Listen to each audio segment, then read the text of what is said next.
Good morning, Donny Walker here. Well, man, it's November 14th already.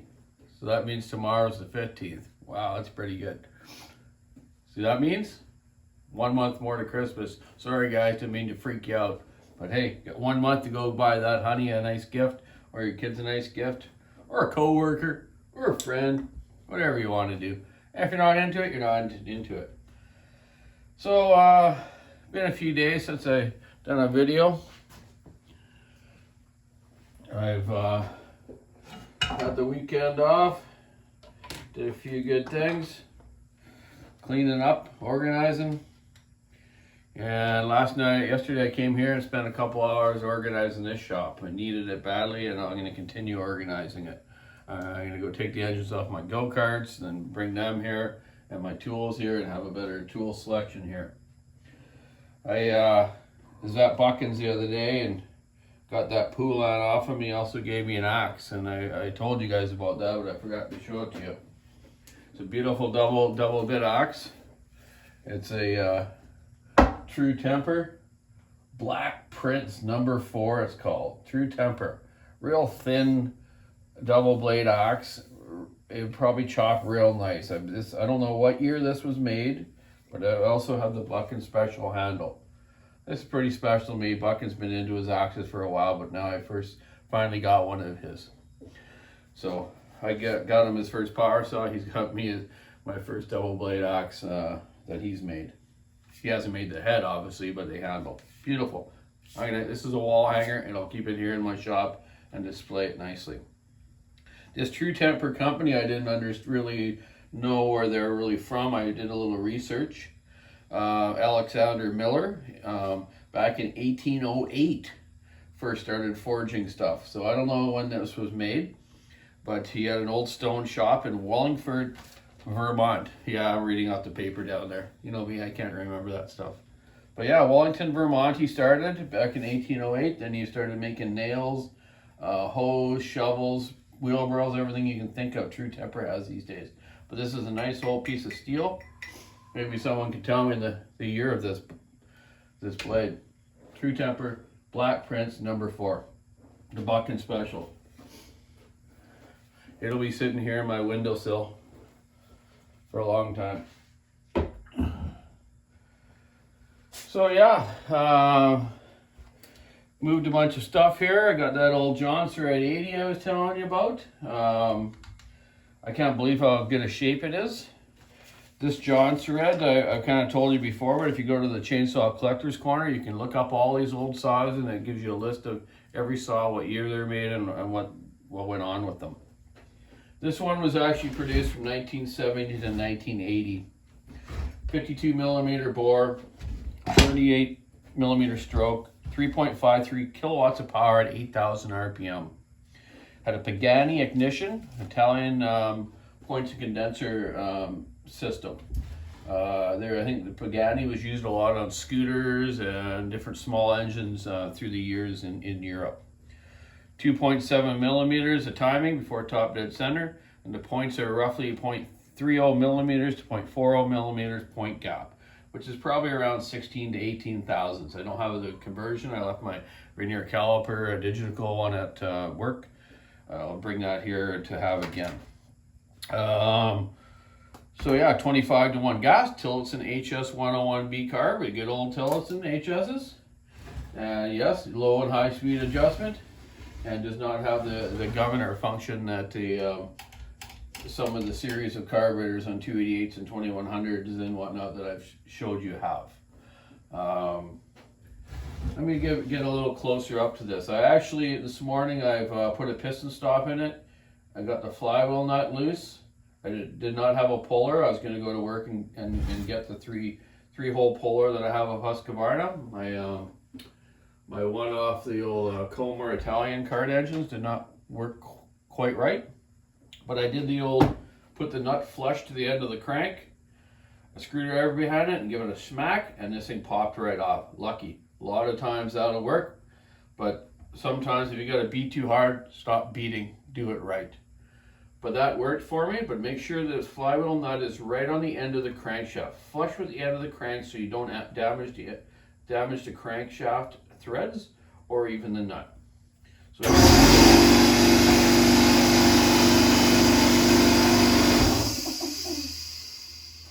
got to turn the compressor off, turn the radio off though. So the nut's off, okay? I did want to show you something actually before I do this, of how easy spark works when you have the points and condenser system. These are quite unique, this one. I haven't even got the point cover off yet. I'm going to show you in a second. These jonsereds as well is quite unique how they have the coil up in the top cover, eh? See, it's bolted in the top cover. A lot of their models are like that. So you got your wire from your points and condenser up to your coil, and you have another wire here to your on and off switch. It was a beautiful little toggle switch. They don't make these anymore, but they're great little switches. Okay, so I'm just gonna put this on here and show you how this thing sparks so easy by just rocking it by hand.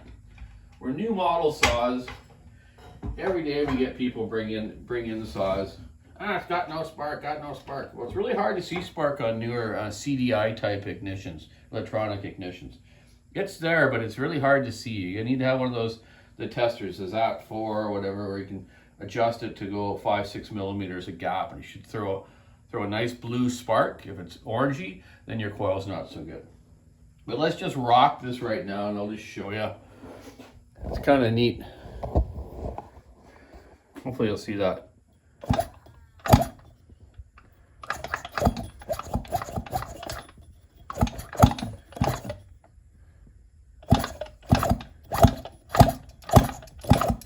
Okay, see that spark? It's there. It's not really distinctive, but it's there. Just by rocking it by hand. That's one cool thing about points and condenser. So let me just show you this now. Okay, let's take this plug, this cover back off, or leave this. Okay, so there's our coil, our cover off. And there's our cylinder, the HS carburetor. Here's the wire for the points, wire for the switch.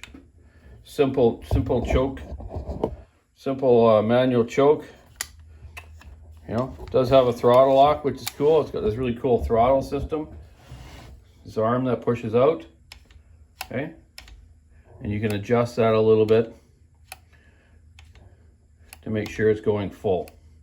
Like spring to let it come back, and even has a throttle lock, so fast idle. Okay? This one also I noticed this morning, from 1970 to 1980 they made these, but this one has what they call a scrub chain brake. Okay, the first ones I've seen in the pictures on the website, if you look up this model, just have a handle on top of the cover. This one's got the steel handle, and it actually works. So check this out. So as you move the handle, it's pushing a little fiber brake right here on the clutch drum. Yeah, right here. See that on there? Kind of hard to see, but yeah, there you see it. Okay, and just slows the clutch drum down. This ain't going to completely lock it up, but it's going to slow it down. So that was probably one of the jonsered's first attempt at chain brakes. Anyone knows anything different can tell me, but that's pretty cool, man. Very simple. Okay, yeah, so that's neat. It's a steel handle. You look at just a basic chain adjuster like all saws had on the inside years ago. Isn't this thing beautiful? It's so clean, man. This thing's like brand new. Very nice fouling dog for those years, you know. Just nice. Look at this motor. This thing's like brand new. Well, it is, pretty much. Okay, 2 thick rings, no marks on it. Okay, clean, clean, clean. Just beautiful. Okay. Yeah, I like it. So I'm going to go through the ignition system with you right now, and then we're going to go do the carburation, the fuel system afterwards. So let's get this flywheel off and show you what these points look like. Nuts just loose because I told you I had it off to get the flywheel off. Set that aside by our muffler and our air filter. Mufflers, here it is. Just a can, not a lot of baffling in there. It's got a square kind of piece in here with a bunch of holes in it, just a single big outlet coming out the side here, like a modified one we do these days. Flock type filter with kind of a nylon on the outside to stop some of the fines. Yeah, nice setup. Okay, let's get this flywheel off. Made in Italy. A lot of old saws, 090s, 070s and stuff, they had timing marks. You can check do your different timings on it. I see no marks on this one, so it's either you can move the stator here maybe, which I see you can do, and just adjust your points accordingly. So I still don't see any really marks for the stator, but you can obviously adjust it by loosening it and turning the stator for different timing, like same on 2100s and stills. Yeah, I don't see any marks that they have here, unless they use some sort of line here. This is pretty old though, remember. So let's get our point cover off and have a look inside there. See what they look like. Lighting okay, I hope. Hope everyone had a good weekend. Okay. There's our little screw. So that cover, let's just put it against the magnet of the flywheel. It's good to hold screws. Oh, stainless steel, that screw. Wow. Okay, there's our point cover off. And there's our points. Look very similar to the McCullough. Okay. Here's a set of Mac points. Can't be much different, eh? Points are points, right? Condensers are condensers, coils are coils. Just all made by different manufacturers and whatnot. So let's have a look at the face of these. Put my headgear on. Yeah, they got a little pit to them. So probably just clean them up and I'll re-gap them once I convert that conversion, but I'm sure it's around 16 to 18 thou, 15, maybe 15. So we'll clean them up, eh? So yeah, this is our pickup coil, condenser, and points. So as this is rotating, the magnetism north and south is giving this thing a spark. What did I say? 2.7 before top dead center, and producing power up to the other coil, which is giving you the spark to your spark plug. So we'll see this with a ohmmeter when I clean these points up and check them and just see where they're firing before top dead center. Okay. So yeah, pretty nice system, very clean in here. They got a nice little rubber gasket underneath here in the center, so stuff doesn't get in behind and up into the points. And also the cover has got a nice gasket built all around it. Okay, and in the center too, for where it wipes along the crankshaft, so something can't get in the center. So yeah, that's a nice system. Very simple old point system, just like a lot of the other saws. So a lot of other saws would either have the coil and igniter in the charge coil, not charge coil. Anyways, underneath here with this rotor plate, sort of like stills have, and some have them on the outside, right? Like McCulloughs and Homolites and Poulans and stuff. Okay, so yeah, this one's different where it's got the coil on the top. Okay, which is cool. Then on top also they have another cover that goes over top of the spark plug boot. So because if this spark plug boot leaks, has a little hole in it, you'll get zapped in your stomach when you're using it if you're falling with it. Bucking with it, you'd be okay.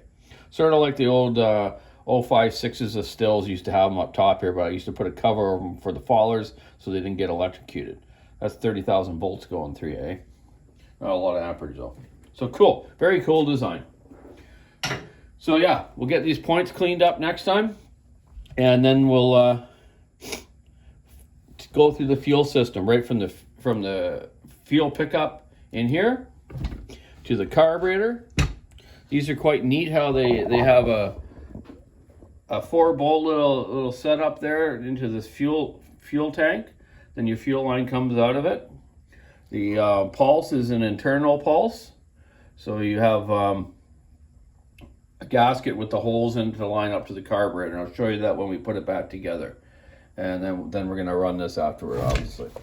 But there you go. There's the jonsered 880, 1970 to 1980.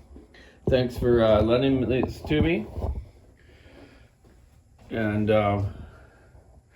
yeah, there's one of our 80s anyways, hey guys? Yeah, what a beautiful song. All right, I better get at her. I'm gonna port a couple 500s right now, 500 eyes. Finish my Starbucks there, Tin Man. I hope you're keeping warm out there, buddy. I had a little bit of COVID. Hope you're feeling good, you and the wife and your baby. And I gotta give Buck a call today, see how he made out with my Echoes saw that I gave him the 7310.